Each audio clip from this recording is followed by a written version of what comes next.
Ladies and gentlemen, the captain has turned on the fasten seatbelt sign. If you haven't already done so, please make sure the volume of this podcast is set perfectly to your listening enjoyment. Please take your seat, whether that's on the treadmill, car, sofa, or bed, and buckle in for the last trip. My name is Jamie Beebe, and I'll be your tour guide, recreating someone's last days in paradise.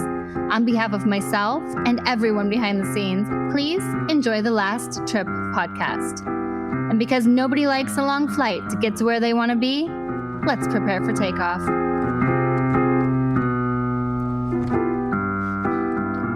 Our victim today is Sister Eileen Christie, a 72-year-old nun from New York who was vacationing alone in Austria. She was reported missing on July 6, 2016, when her nephew hadn't heard from her soon after she checked into a boarding home in the tourist village of Hallstatt. I've never been to Austria, although like pretty much every other place on the planet, it's on my list. Sister Eileen was visiting the town of Hallstatt when she went missing. It's a small village located in the Salzkammergut region of Austria. And bear with me because I'm probably going to mispronounce a lot of these names. The area is known for its beauty, history, and culture, which dates back to the early Iron Age around 800 to 400 BCE. During this time, people there were known for their metalwork and production of salt. And salt mining was crucial because it's a valuable resource for preserving food, especially back then. So they also used it as a trading commodity. Because of all the salt mining, Hallstatt was a pretty wealthy and important area in the region. We know a surprising amount about the early civilizations of Hallstatt because in the 19th century, significant archaeological discoveries were made and we found evidence of the culture, technology, and social structure of these ancient people. The Celtic people had a significant impact on the culture. They migrated across Europe and reached Austria around the 4th century BCE, and then mingled in with the locals and introduced their culture. After the Celts, the Roman Republic expanded into Austria in the late 2nd and early 1st centuries BCE, and this Roman conquest marked the decline of the independent Celtic tribes. The mixture of the Celts, the local Hallstatt culture, and the Romans totally shaped the history of Austria. Today, Austria has become quite a popular tourist destination. It's a beautiful and safe place to visit and has a really rich history. The town of Hallstatt is situated between the Dachstein Alps and the Hallstatter Sea, known as Lake Hallstatt. The surrounding mountains, crystal clear lake, and lush landscapes create a breathtaking backdrop that makes for awesome photos.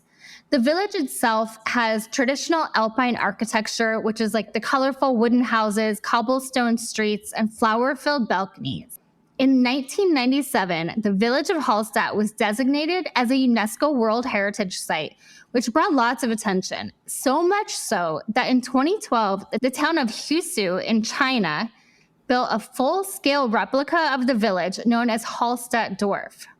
And there's a lot to do in Hallstatt. The lake is popular for boating, kayaking, paddleboarding, fishing, and swimming. The views are amazing because it's surrounded by steep mountains in every direction.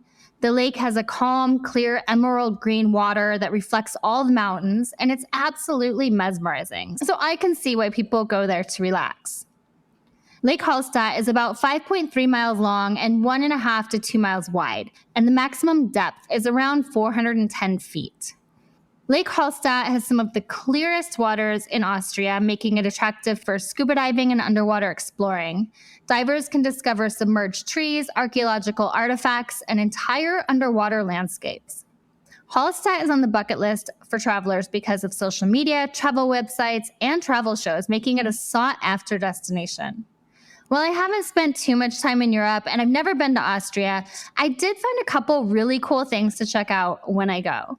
There's a house of bones filled with hundreds of painted human skulls called the Hallstatt Charnel House.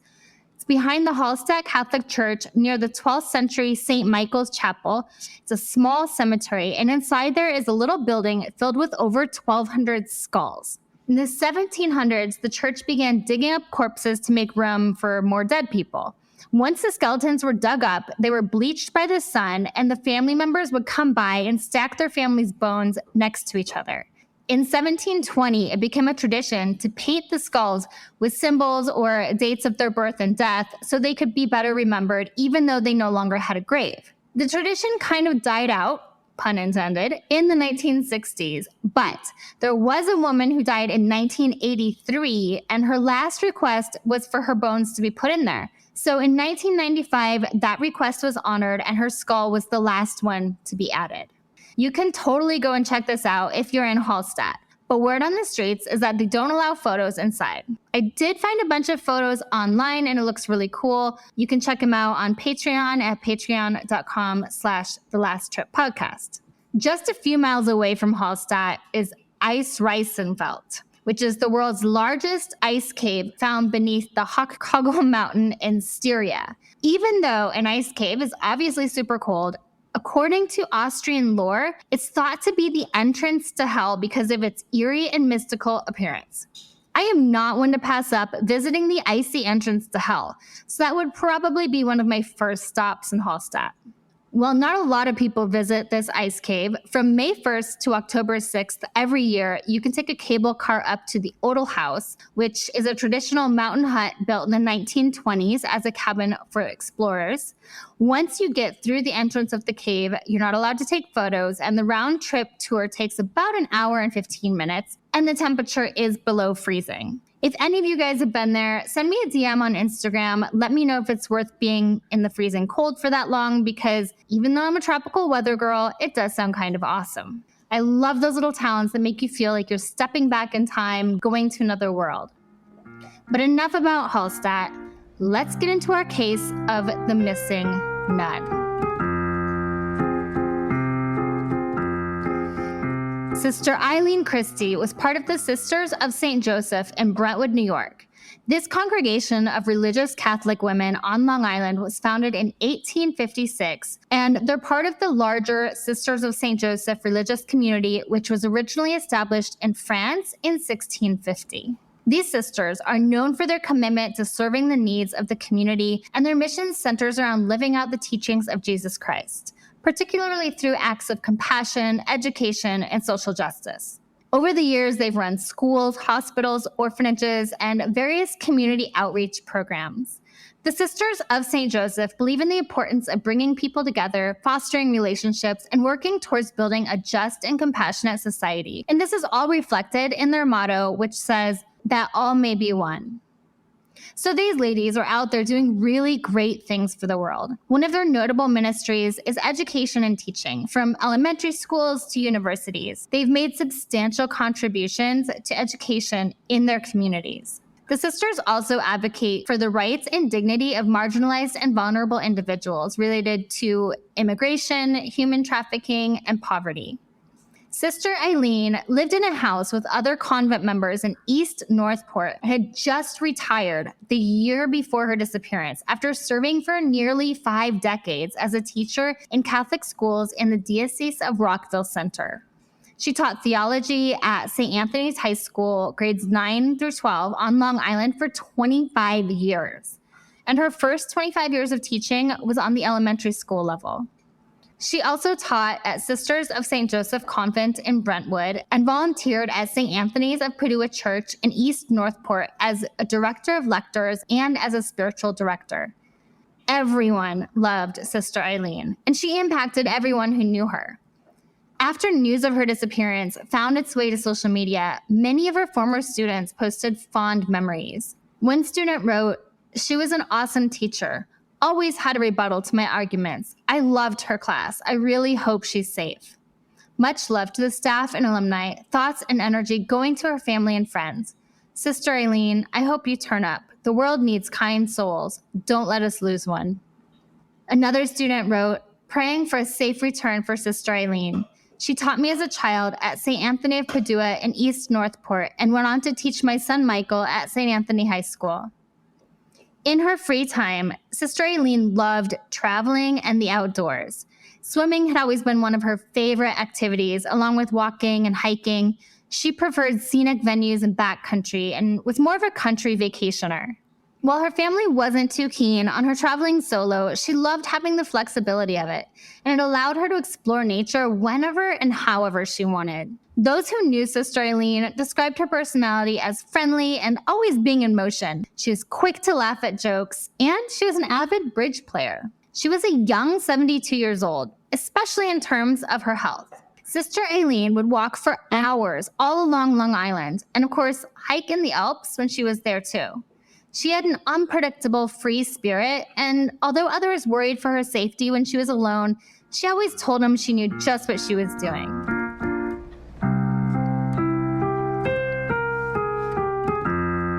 Lucky for us, we have a really detailed timeline in this case. Partly because Sister Eileen kept in such close contact with friends and family, and partly because once she went missing, her family hired an awesome private detective. Sister Eileen traveled extensively throughout Austria, Croatia, and northern Italy for many summers by herself, so this was not her first time in Hallstatt. This year, she left mid-June to begin her vacation in Croatia and was expected to return to Long Island in August. On June 30th, 2016, Eileen arrived from Croatia to the Gasthaus Mule Hostel in Hallstatt and stayed there until the morning of July 6th. Right before that, on July 4th, she sent an email to her nephew, Bill Frieda, who lived in Long Island. Now, bear with me because I'll read her emails word for word, but they were pretty abbreviated and short. The email said, "The hike turned out to be longer, but it was so scenic, and it ended with the gastric, a narrow passage of steps, some wooden, most hewn out of rock. Then I got to swim. 62, not bad, but oh did my body feel good immersed in that cold ice pack." Also on July 4th, she used her debit card at Gasthof of Weiss's Lamb, a restaurant in Hallstatt.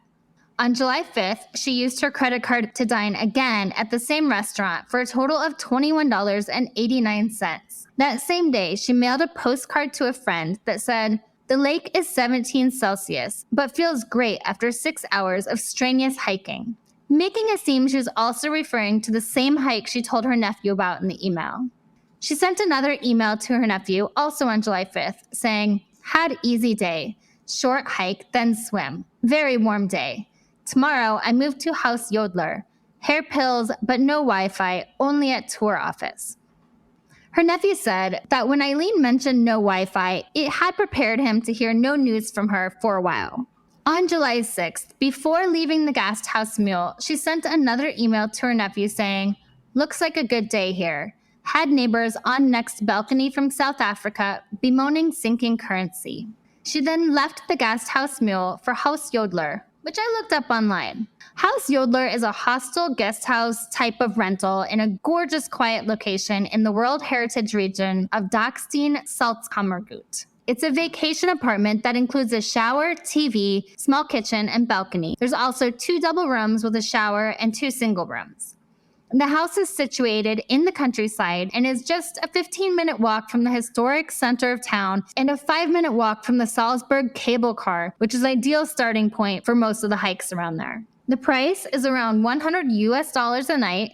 It's pet friendly, allowing dogs of any size and cats upon request. There were very few reviews of the property online, and the ones I did find required a translation. The first was in Korean, and translated, it said, "Highly recommended for accommodation in Hallstatt. The bed mattress was a bit dirty, but other than that, it was great. Accommodation in Hallstatt is very expensive, but it was very cheap. I was worried because there were few photos and reviews of the accommodation, but it was perfect. The accommodation was in a separate building next to the owner's house, so it was private, and the owner was kind. The surrounding natural scenery was also very beautiful. Bring cash and a hairdryer." The other one, originally in Dutch, said, "Great location, rooms with mountain views and close to the lake. The lake can be reached on foot in 10 minutes. Clean room, small kitchen with stove, refrigerator. The homeowner is a very helpful man. The only thing that didn't work that we wanted, a room with a double bed, and our room had 2 single beds, but otherwise everything was great." So no major red flags in the reviews for this hostel. When Eileen arrived there at 11:22 a.m. Austrian time, she sent another email to her nephew from her iPad letting him know she had arrived. It said, Hair pills greeted me, and my room is as 3 times before when I stayed here. 2-burner stove, small fridge, bath, TV, and Wi-Fi, all at 1/3 the cost of Malbach. Only now I have 10-minute pleasant walk along the way to center and shorter to beach. Now I shall buy some food to cook. This made her nephew curious because in her previous email, she said she wouldn't have any Wi-Fi. So he sent back a quick email asking about it, but never got a reply. That afternoon at 12:45 p.m., credit card receipts showed that the sister purchased food at a market in Hallstatt for $46.59, and the store owner later confirmed her visit. Both the food and the credit card were found in her room after she disappeared, and some of the food had been consumed. So we know she went back to the room after the market and had a quick bite of food. But guys, this is when things get weird. Sister Eileen's nephew suspected something was wrong when he hadn't heard from his aunt for 3 days after he sent that July 6th email. So on July 10th, he sent Eileen an email noting that he hadn't heard from her for several days, but again, no reply. So he takes a look at her travel itinerary. She was scheduled to stay in Hallstatt for 6 days and then arrive in Innsbruck, Austria on July 9th. He realizes that by now she should have already left Hallstatt. Nephew Bill called the hostel she was supposed to be staying at, the Fritz Prior Schwedenhaus in Innsbruck, on July 11th and asked to speak with her. The innkeeper explained that Eileen did have a reservation but never showed up, and they had sent her an email but got no reply. So Bill immediately called Mr. Pills at Haus Jodler in Hallstatt, since that was her last known location, and he left a voicemail. Pills called back and said that he too was worried about Eileen because he had not seen her since she checked in on July 6th. He also said that all her possessions were still in the room. Obviously, Nephew Bill was shocked and asked the innkeeper to call the police. But instead, Mr. Pills said he would call tomorrow. Okay, Mr. Pills not calling the police right away was a huge red flag, especially because this wasn't the first time Sister Eileen had stayed at Haus Jodler, but rather she had stayed there 3 previous times. So you'd think the innkeeper would have thought it was odd that he hadn't seen her since the day she checked in. So on July 11th, Bill called the U.S. Embassy in Vienna to report his aunt missing. From there, they gave him the number of the local police, and at 9:30 p.m. Austrian time, he called the Hallstatt police and gave them the details. On July 12th, policeman Christian Mosier was the first one on the case, and later that day, policeman Michael Gruber was also assigned to the case. Gruber told Bill that they went to Eileen's room, found a flyer indicating she may have hiked the Krippenstein Mountains that overlooks Hallstatt Lake, so they searched there, but came up with nothing. They also visited the Nat und Frisch grocery store, and the employees remembered Eileen shopping there. When they searched her room, they found her red bathing cap and the bright yellow swim trunks that she'd bought to replace her ripped bathing suit. Also in her room were passport, driver's license, credit cards, money, hearing aids, flip-flops, brown sandals, and hiking poles. And more on the swimsuit situation later in the story because it becomes a huge part in this mystery. The only things missing from the room were her sneakers, which were Merrell brand and off-white color with some mesh on each side, size 7.5.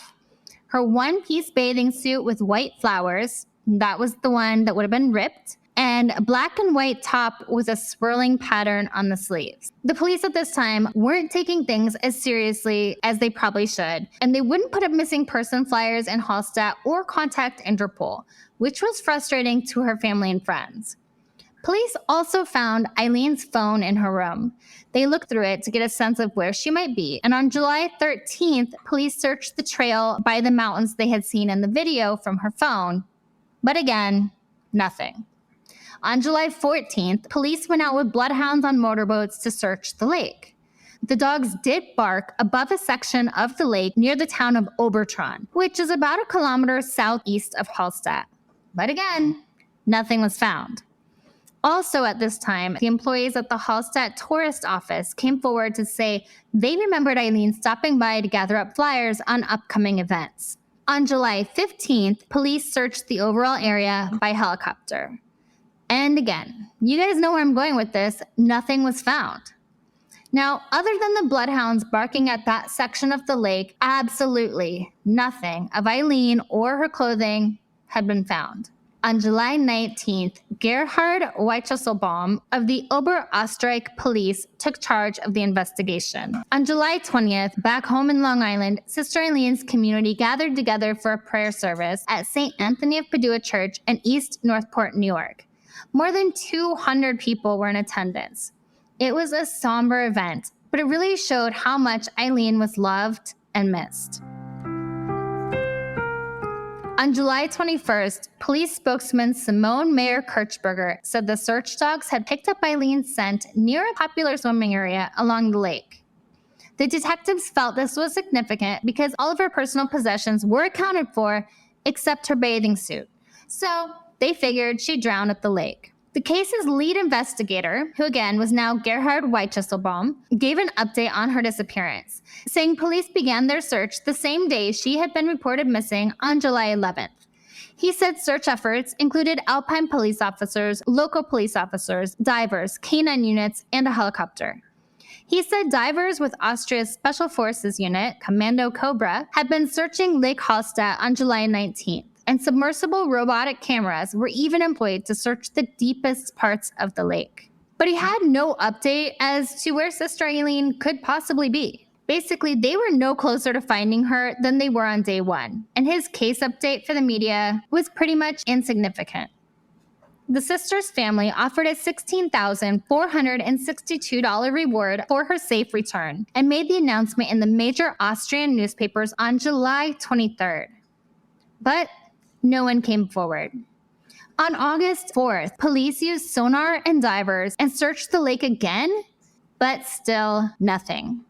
Sister Eileen's nephew, Bill, was understandably growing frustrated with the lack of answers in his aunt's disappearance, and he felt like the people in charge weren't doing enough. He said the Austrian authorities, the FBI, and State Department had given a very weak response to the overall disappearance.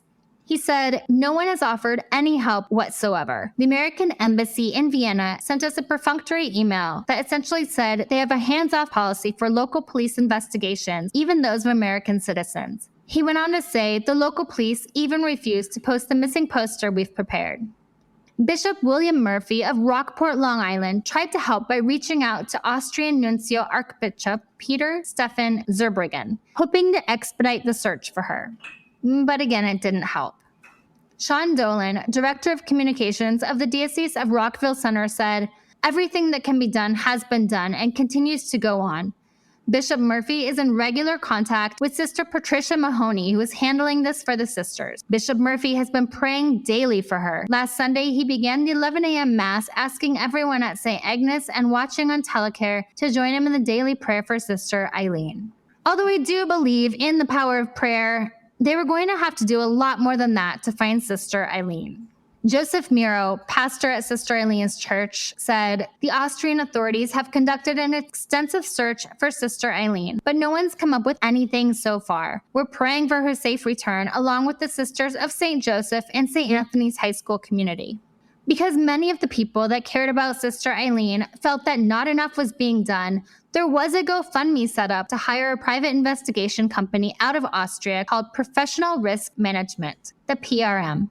$12,160 out of a requested $25,000 was donated into the GoFundMe they had set up. In an August 31st, 2016 update on the GoFundMe site, it said, "The investigators from PRM have been hard at work. Members of the PRM team are former Austrian police, so they've been able to effectively collaborate with the police investigators. Several new interviews have been conducted with a variety of locals and businesses Sister Eileen visited." The day of Sister Eileen's disappearance was also the kickoff of the summer season in Austria. Therefore, the investigators have been reviewing a variety of social media sites to see if she appears in any posts of people in the area. The idea is to identify individuals who may have seen her that day. In addition, PRM's involvement in our view has prompted the local police to follow up on suspicious, unanswered questions from the initial investigation.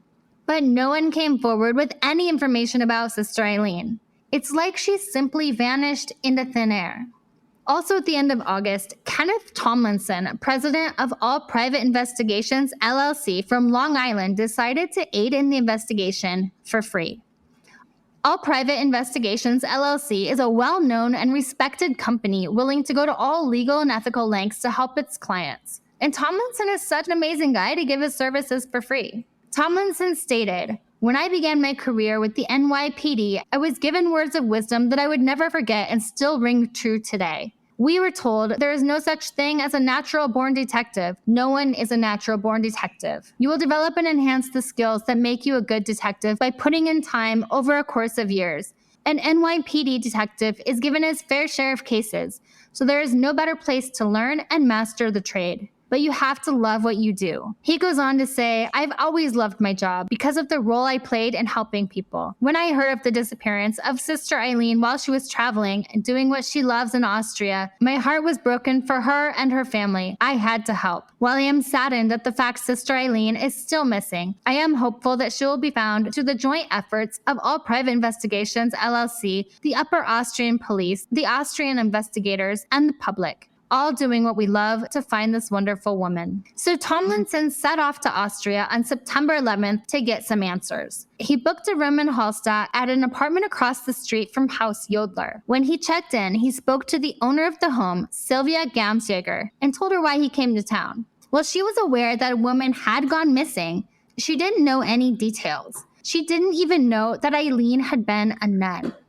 She also told Tomlinson that her children's father happened to be visiting Hallstatt after Eileen went missing and was actually staying in Haus Jodler the day police first came to speak to Mr. Pills. When her children's father asked Pills what was going on, he replied that Eileen had left that first day and said she'd be back in 1 hour.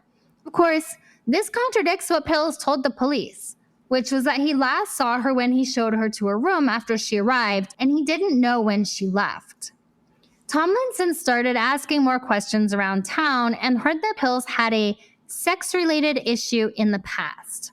There were rumors of sexual allegations made against Pills 15 to 20 years ago, but no court papers had been filed. It was hard to get exact information on what happened, and later Tomlinson heard it wasn't actually a sex-related matter, but more of a domestic dispute with a family member. Also, when asking around town, the general consensus was that people didn't like Pills much. They considered him an idiot, a difficult person, and simply not a good person. While speaking with the Austrian private investigator and the local police, Tomlinson learned that they originally interviewed Pills and were so suspicious that police also searched his house, boat, and tools with dogs trained to smell human blood. But the dogs didn't hit on anything in or around the house. The police even spoke to Pills on 3 separate occasions regarding the investigation, but found nothing. The main reason police felt Pills was suspicious was because he had an obligation to call police if someone might be missing. And by not doing that, it was really strange behavior. Tomlinson needed to find out what Pills knew and get a good read on him. So he went to his house, knocked on the door, and surprisingly was invited in. He asked when Pills last saw Eileen, to which he said it was when he showed her to her room. He said she remained in her room when he left and closed the door. He waited approximately 2 hours for Eileen to come out and sign the register before he went back to her room and knocked on the door. When she didn't answer, he used his key to enter and see if she was there. Tomlinson asked why he used his key to enter Eileen's room, and Pills said it's because it's very important to his business that the register is filled out accurately. He stated that he could get in trouble if the records were not accurately kept. When Tomlinson asked if he was worried that he could have walked in on Eileen naked, he said that's why he knocked. Tomlinson then questioned why the urgent need to have her sign the register later lost its urgency, and why he never again looked for Eileen. Responding to that, Pills said because the last time Eileen stayed there, she ventured into the mountains and stayed overnight. So he figured she had done this again. When Tomlinson pressed the story, Pills said he thought she only stayed there once before, and it was 9 years ago. So clearly his memory is not what he thought it was. Pills was also asked what he thought happened to Eileen, and he said he thought she either went swimming and drowned or hiking and fell. He said he did not hurt Sister Eileen and did not know where she was. While he was in Hallstatt, Tomlinson also went to several of the attractions throughout the area, like the salt mines and the Mammoth Cave attractions, asking around if anyone had seen Eileen, but no one had. What I want to go back to now is what Eileen might have been wearing when she went missing and what clothes were found in her room. Her friend in Croatia, where she was before Hallstatt, told Tomlinson that Eileen's bathing suit had a bad rip in it. She had torn the bottom of her swimsuit, and it was about a 2-inch long rip. She tried mending it, but it wasn't fixable. So while she was there, she purchased a bright yellow pair of shorts that she wore instead while swimming in Croatia. This friend thought Eileen probably threw the bathing suit away because it was too worn out to be repaired. We know this torn bathing suit was not found in her room, but her yellow shorts and red swim cap were still there. The friend in Croatia said that Eileen always swam with a long-sleeved black and white top over her suit and a red swimming cap. She also said she would not have gone swimming in the lake without the yellow shorts, and she would not have gone anywhere other than the lake in her swimming clothes. She was a nun after all, so she's not running around town in her skivvies. Her friend also said that she didn't like getting her hair wet, so there is no way she would have gone swimming without her red cap. Her friend was 100% convinced that Eileen had not gone swimming. The yellow shorts and the red swim cap were still in her room. Inspector Wychesselbaum by now stated Sister Eileen had drowned in Lake Hallstatt. This was because the dogs used during the search only hit on the lake, and the bathing suit, although ripped and she might have thrown it out, was the only thing missing. He also said the dogs used to smell human blood did not find anything at Haus Jodler, so Mr. Pills was not a suspect. Tomlinson visited the area of the lake the police thought Eileen drowned, but he wasn't convinced at all. On the day of July 6th, the day she was there, the lake would have been very crowded with people, but about a quarter-mile north on the lakefront road, there was a water treatment building with a small gate alongside it, leading to a grassy side yard and a small clearing about 80 feet away, which allowed lake access. This is where police said that numerous police dogs had hit on her scent. This does make sense because Sister Eileen would have wanted to get away from the crowds to go swimming. But at this part of the lake, it drops off steeply about 10 meters from the shore, and it drops to depths of over 100 meters. The water temperature on July 6th was 16 Celsius, or about 60.8 degrees Fahrenheit on the surface, and going down to about 39 degrees Fahrenheit once you're 30 meters below. But if she did drown there, why wasn't her body found?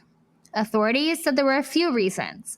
First, when a body sinks below the 30-meter mark, the combination of water pressure and the frigid temps overcome the decomposition process, and the body will not rise. Second, the lake also has a deep running current fed by mountain streams, which exists in the middle of the lake and runs from north to south. An object in this current could be carried south and end up anywhere along the length of the lake. They also said there are known to be 2 other bodies in the water that have never been found. They did use sonar devices in the lake to look for Eileen, but they only went down to a depth of about 25 meters.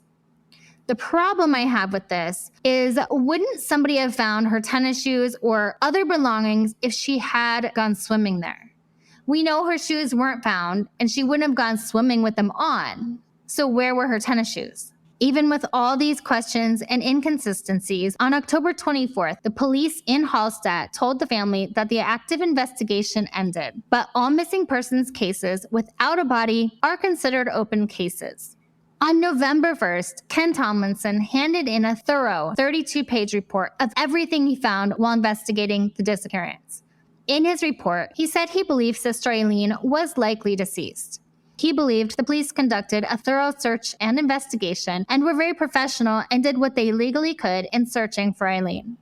Then, he outlined the discrepancies he found. First, the fact that 2 hours after Eileen's arrival, Pills felt such urgency to have Eileen sign the register that he used his key to enter her room and look for her, but then never addressed the matter again or even looked for her again. Also, it's a small room close to his own, and in the house you can easily hear people coming and going. Second, the fact that Pills defied the local custom and never notified anyone that Eileen was missing. The reason he gave police for not notifying anyone she was missing was pretty shady. It was that he remembered her from 9 years before, and she had supposedly stayed out all night once. And he figured maybe she was doing that again. Third, the fact that Pills couldn't remember if Eileen told him she'd be back in an hour or if he spoke to her again after showing her to her room. Tomlinson said if she is dead and Pills didn't have anything to do with it, then she either died while hiking or swimming, and her remains have just not been found yet. After the report from Tomlinson on November 16th, another update was posted on Sister Eileen's GoFundMe page. This update said, "Thanks to your support, an exhaustive private investigation has been conducted into Sister Eileen's disappearance. In addition to the Austrian firm we hired, a parishioner from Christ the King, Ken Tomlinson, retired NYPD detective and president of all private investigations, volunteered his firm's services to assist with the investigation. In September, Ken traveled to Hallstatt to work with the police and private investigators we hired from Professional Risk Management. Ken conducted a complete review of the investigation to date, developed and qualified out several leads, and confirmed for us that the Austrian police did a thorough investigation and exhaustive search for Sister Eileen.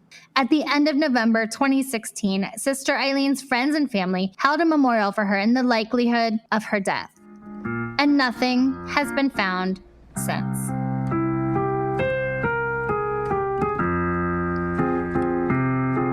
So guys, what really happened to Sister Eileen Christie? Because honestly, her disappearance sounds fishy to me. One thing that was never mentioned in any of the research I found was anyone that thought Eileen might still be alive. I don't think it's that far-fetched that maybe the nun wanted to start a new life. She had been a nun for the last 50 years and finally just retired from teaching the year before. Maybe she wanted to try another type of life. Maybe she had fallen in love on one of her many trips to the region and was living somewhere in Europe with someone happily ever after. Or maybe she enjoyed her solo traveling so much that it's how she decided to live out her last years. She loved the excitement of traveling and doing what she wanted, so it's not impossible. I imagine being a nun and living with a group of other nuns, giving her life to God and serving others is very routine and totally the opposite of traveling the world and hiking and swimming and enjoying your own company. Of all the people I've researched that have gone missing on vacation, I think this case has more likelihood of someone starting a new life than most.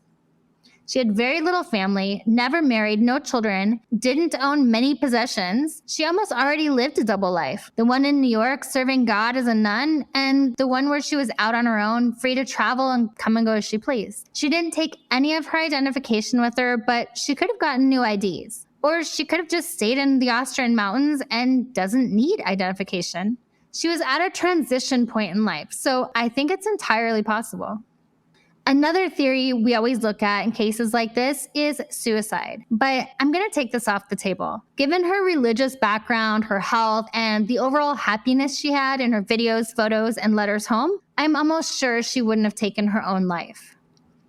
Sister Eileen's family and friends, along with investigators in Austria, believe she's dead. I could agree with that. But then the question turns into, was it an accident or foul play? Pills is a strange man, and when Tomlinson questioned him, his story didn't add up. From the onset of him telling everyone that he needed her to sign the register so bad, to not even reporting it when she was missing and didn't check out when she was supposed to, that doesn't add up. I've stayed in a lot of hostels traveling solo, and they keep a pretty good eye on when you come and go. Especially if you've paid for a certain number of days and fail to check out or extend your stay when you say you're going to. No one is going to let you stay in your room without paying. In fact, I was staying in a hostel in Colombia recently, went to the forest for a hike, and at the last minute decided to camp there without telling the hostel I wasn't coming back. They reached out that same night at the normal time I would have returned just to make sure I was okay.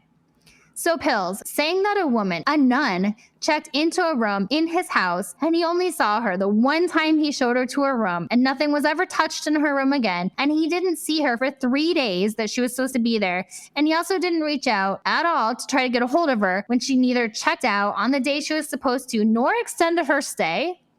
That's a total bullshit answer. And when her nephew reached out and sounded the alarm, Pills was in no hurry to notify the authorities. That absolutely doesn't add up.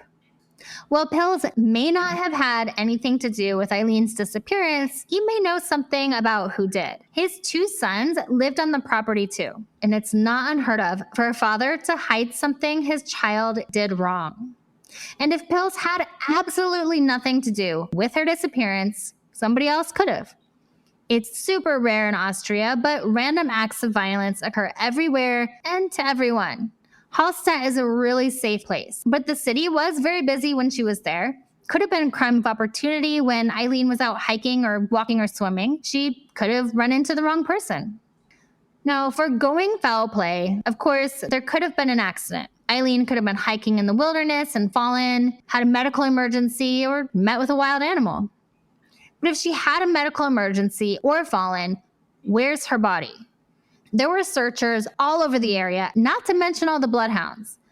Could wild animals have taken her body? Probably not. The dogs would have found something if that happened. There are wolves in the area, but they're so rare that sightings of wolves hadn't even been a thing until around 2008. And today there are only thought to be around 30 of them in the Austrian landscape, making it pretty much a 1 in a million chance that she was attacked by wolves in 2016. Surprisingly, there are vipers in this area of the world. Bites from them are rarely fatal, but it could cause a medical emergency, especially in an older person. But a viper can't hide a body. Austria has a tiny population of brown bears that could be deadly if she encountered one, but the chance of that is slim to none. The most concerning animal on my list is the wild boar. Wild boar are extremely aggressive and can easily take down and entirely dispose of a human pretty quickly. In Austria, they are most aggressive from November to January during rutting season, but that doesn't mean Eileen didn't come across a pack of angry wild boar in July. The police think Sister Eileen went for a swim and drowned. I'd be inclined to agree, but the whole bathing suit thing really bothers me. If her bathing suit was torn, she probably threw it away. Or even if she didn't, then she would have had to wear the shorts she bought to stay covered while swimming. And the shorts were still in her room along with her swim cap. Also, her tennis shoes were missing, not her flip-flops. Sure, she could have worn her tennis shoes since it was a bit of a hike to the swimming area, but then why weren't they found? Also, if she went swimming, she wouldn't have walked there in just her tennis shoes and a ripped swimsuit. So why weren't any of her other clothes missing? Also, her hearing aids and phone were found in the room. Even if she was planning on swimming, she probably would have taken her hearing aids with her and just took them out before she went in. And she used her phone all the time. She took videos and photos while she was traveling. So I don't think she would have gone out and left it in her room. She literally took nothing with her to go on this supposed swimming trek. No ID, hearing aids, towel, cover-up, and maybe not even her swimsuit. Also, the area was full of people by the water, and no one saw her. I don't have an explanation for where Sister Eileen could be, or maybe if she's even still alive. It's a total mystery with no viable clues to really base a good theory on. But I always want to know what you guys think. So let me know on Instagram at TheLastTripCrimePod, or join me on Patreon so we can hash out some good theories at patreon.com/thelasttrip. Jumping back to Austria, if you guys want to stay alive while traveling, Austria is a really safe country to visit. According to the US News and World Report, Austria is ranked the 6th safest country in the world. Robbery and assaults there are super low, and violent crimes rarely occur. Pickpocketers are probably the most you need to watch out for, and they aren't that common except in crowded tourist places. The main crime in bigger cities is bicycle theft, but not so common in the smaller towns, so if you're riding a bike in the city, make sure to lock it up. There's a very low risk for terrorism in Austria, but still a small threat.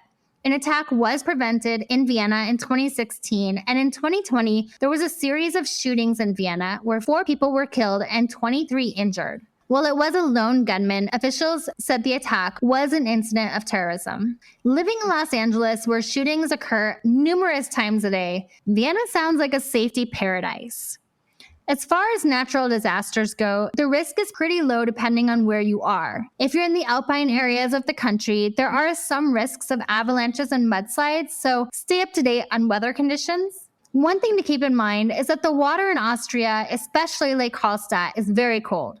So a few things if you enjoy a cold water swim. First, don't just jump in, but rather take a minute. Cold water shock can make you gasp, swallow water, and even drown. It's better to ease in from the shore. Don't swim alone, especially in cold temperatures. Keep your extremities warm and wear a swim cap for your head. Silicone earplugs can prevent your ears from filling up with chilly water. Protect your hands and feet with neoprene gloves and short booties or longer swim socks. And goggles will also protect your eyes from the cold.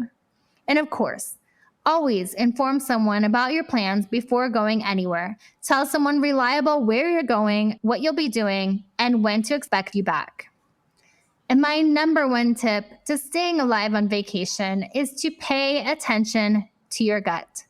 If something doesn't feel right, it isn't.